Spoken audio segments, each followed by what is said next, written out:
Hi everyone, my name is Brooke, and this is a tour of my professional e-portfolio through Fort Hays State University with the MIT program. So first, when you get to my homepage, you'll see my name and the title of the site, and we're going to go to candidate information where you'll find some information about me and my background in education. This includes just a little introduction video, again about my teaching experience, and then if you scroll down, you'll see my professional and personal goals, and these are really helpful in identifying how I can continue building myself as an educator.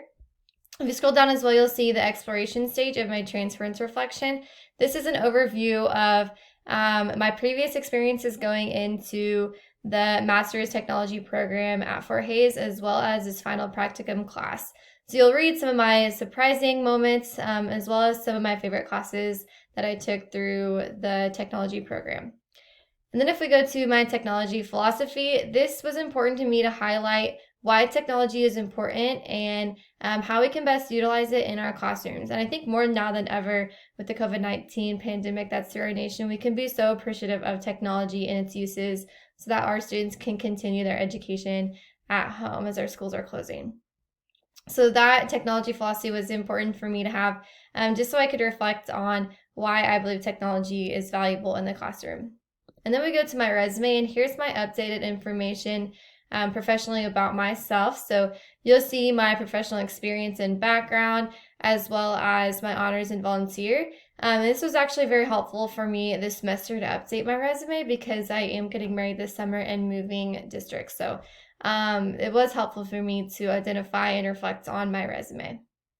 Next, we're going to go to some activity evidence. This is kind of the meat and potatoes of this class this semester. So I'm going to first show you my professional development plan, and this was kind of a bear for me this semester. This was probably the most challenging part, was putting together this professional development plan, but after I did have it together, it definitely put into place, and it made sense, everything that we did this semester, into one area. So I did collaborate with peers in this class, as well as teachers at my school, to kind of get an overview of how I should best format this professional development plan. And you'll read my overview and purpose, but we're going to get into some technology issues that I identified, and then you'll also see some activity. This is how I solve the technology issues. We're utilizing the purposes of the professional presentations as well as the training videos. So the professional development plan was really useful for me to identify what I felt like some issues were and how I could actually go through and solve those as a professional. And I did collect some baseline data as well, and gave a needs assessment data for the presentations that I completed. So you can go through and read more details of my professional development plan. But again, it was kind of a challenge for me, but it turned out to be one of my favorite parts of this semester because it really highlighted and pieced together everything we did throughout this class. Next, we'll go to my professional training videos, and these again directly corresponded with my professional development plan as well as my professional presentations. And I really focused on technology and STEM. With my first training video, I focused on educating staff with the tool Pear Deck in my second training video. In my third training video, I focused on Google Apps as a whole with my students as they completed a project. These training videos were really useful for me to actually be able to present as a professional, and to also tie in everything we did this semester. In my professional presentations, directly corresponded with my training videos, which I just showed you.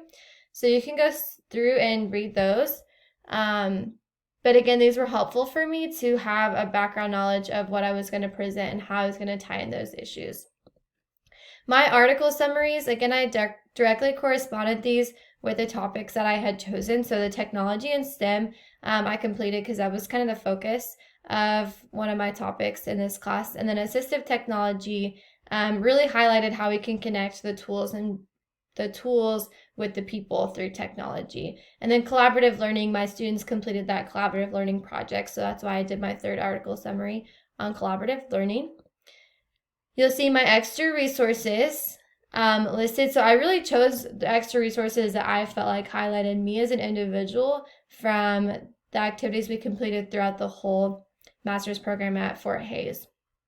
And so I really focused on what I felt like I could take with me in the future, which included things like how do students best think critically, or how do I become the best leader. I really felt like my leadership philosophy really highlighted how I best lead and what are some things I can improve on. So those are the extra resources I chose that I felt like really correlated with me as an individual, so I could take that further. Last, I'm going to show you my peer review forms. So I completed these two with an in-class peer review as well as an outside source. And these peer reviews are really helpful for me to pinpoint what I did well in my e-portfolio and ways I can improve on. And I did make quite a few changes after they read through my site. So I was thankful for these, that I could get some peer review feedback before I submitted my e-portfolio.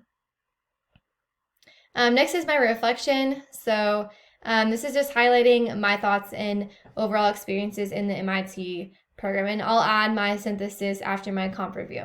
So thank you all for watching this tour of my e-portfolio.